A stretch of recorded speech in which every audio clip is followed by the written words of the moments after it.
Here's your reminder that fat phobia is rooted in racism. As always, if you haven't read this book, go do that. The main thing to understand is that for the last 300-ish years, white folks have been marketing fatness as a black trait.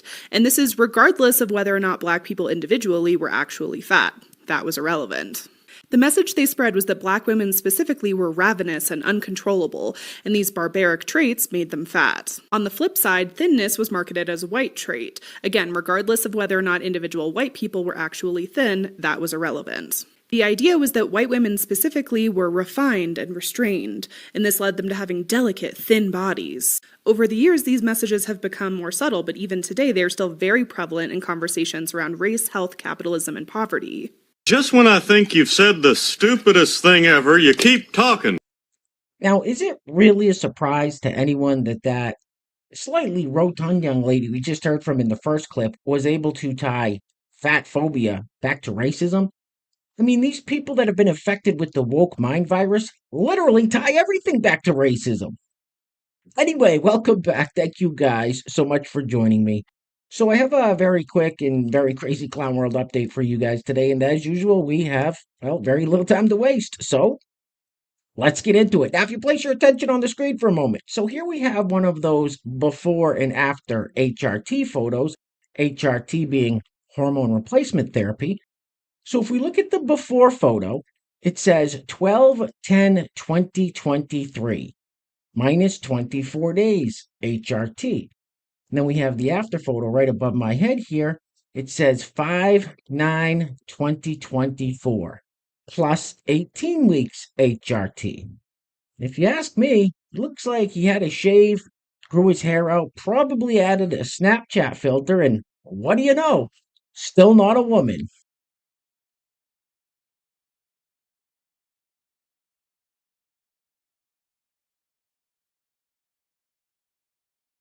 They're the same face! Doesn't anyone notice this? I feel like I'm taking crazy pills!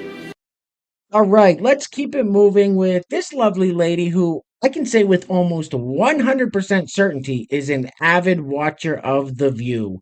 She literally spews their nonsensical talking points word for word. The comment says, I hate that I have to vote Biden, but I will.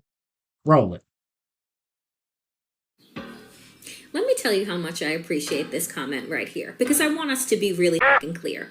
We don't have to fall in love with Joe Biden. You don't have to like him, and you don't need to want to have a beer with him. What you need to care about right now is our democracy. What you need to care about is your right to bodily autonomy. What you need to care about is your ability to be able to provide for yourself and your family. What you need to care about, right, is the fact that Donald Trump is not going to stop at deporting who he deems to be undocumented or quote unquote illegal, right? He's going to round up anybody that disagrees with him. When they talk about the fact that they want a fascist government, when they are hailing other dictators, when he says he wants to be a dictator on day one, when he says that he wants to come for contraception, for IVF, they are not done. Right? They won't be done until they strip everything that makes America America down to the bones and sell it for fucking parts. Wake up. What is it with you people? Hey, where are the white women at? What do you mean, you people? Anyway, let's stick with that theme for a moment of voting blue. Now, I don't know who these three people are, but the fella in the top corner is going to explain to us why they are all voting blue, even though they don't love Joe Biden, while the two on the bottom just nod along in agreement like a couple of seals. Or, roll it. I don't just vote blue because I'm in love with Biden. I vote blue because I choose kids over guns. I choose women's health care over the Bible. And I choose LGBTQ over fascism. There are people on the right, like DeSantis, who are almost at the point where they're about to start kicking people's doors down, hunting for LGBTQ people. People are scared.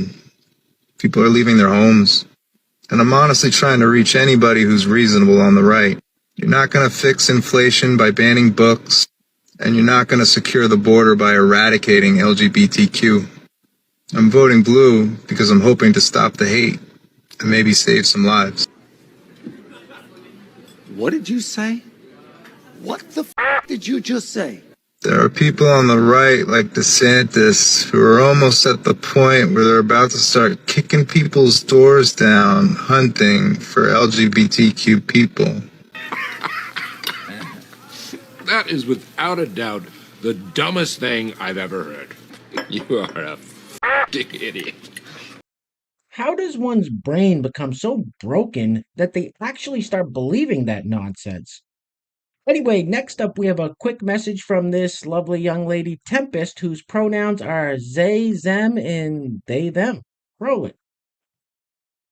Hi, my name is Tempest. And if you don't want me to step on your toes, move your f***ing feet.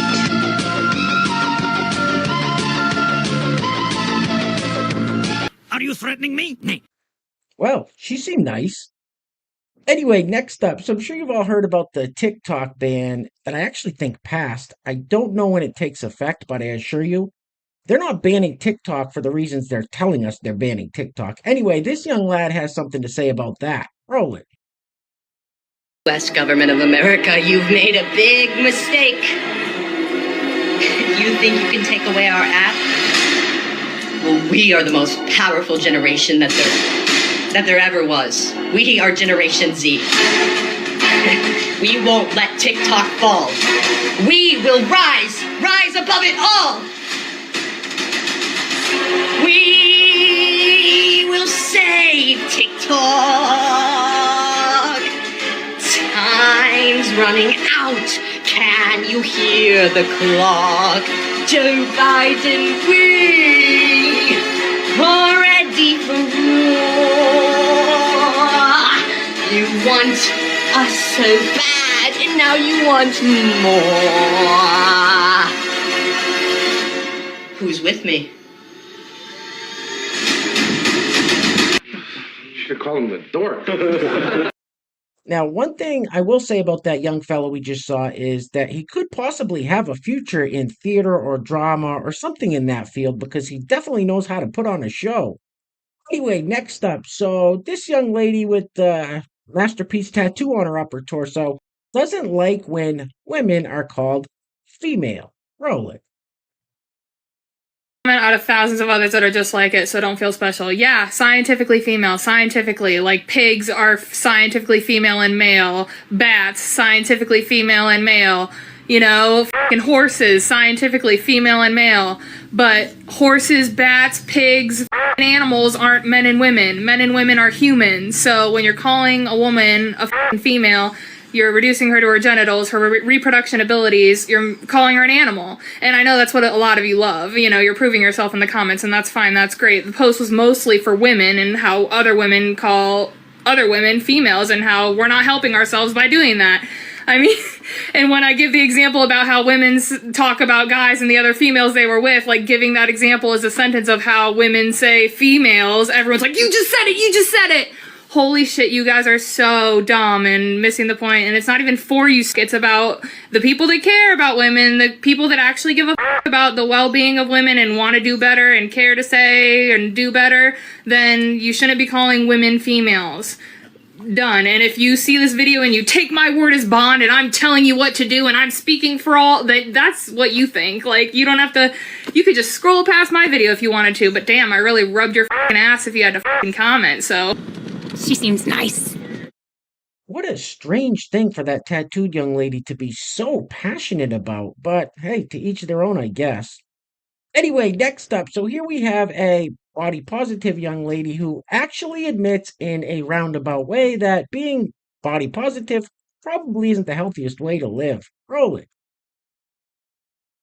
So this is my little PSA to nurses. If a fat patient has reached out to a doctor in any form, email, phone, whatever, asking for an appointment or a referral, do not say, go to the emergency room or urgent care. Yes, we fully understand that we are practically dying, but I would rather die than go see urgent care or the emergency room. Why? Because I'm constantly dismissed and told that I'm fat, get over it, and go home. So I end up wasting time, money, and a lot of patience. So no, I will not go to the emergency room or urgent care. I'd rather be seen, please. And as I state over and over again in those calls, in those emails, I would rather die. then be dismissed. Yeah, she was a big girl, sir. Hey guys, real quick,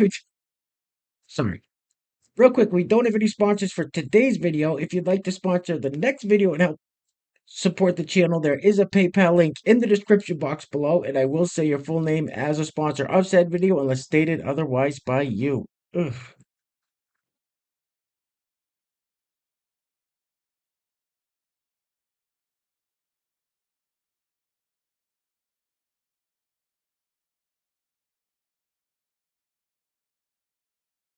Holy cow. All right, next up we have yet another perfect example of what this whole gender ideology does to a young, impressionable mind. Roll it. I was misgendered at school today. I'm sure they think it's a joke or it's some funny banter, but do they understand what people like me have to go through just to feel safe enough to use our own name or pronouns? People lose their friendship groups over this, and in some cases even their whole families. So if you don't know someone's pronouns, then the best thing to do is just to ask. It's the safest thing to do, and it avoids any arguments. Think about what they could be going through in their own life and the bigger impact it has on them. It doesn't take a long time out of your day to ask someone. What the hell did you just say? If you don't know someone's pronouns, then the best thing to do is just to ask. I think the pronouns are really confusing. Yes, I don't even know what a pronoun is. All right, next up we have this fellow who is going to tell us a little story about how he lost his undertrousers. And no, he doesn't do the traditional boxers or briefs. Roll it. So today's short is another lesson learned.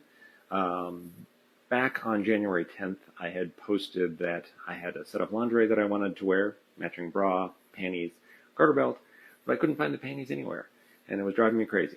Well, crisis averted. They've been found. Apparently, what I had done is done some washing, and I don't put my panties in the dryer. I hang them to dry on fans or doorknobs or various wherever. And we had a fan in my office for Thanksgiving that was then moved back out. Apparently I had panties hanging on that, and they've been sitting out in the wide open for a few days. But my wife found them, so lesson learned. Be careful where you dry your panties. Man, you are one twisted fuck.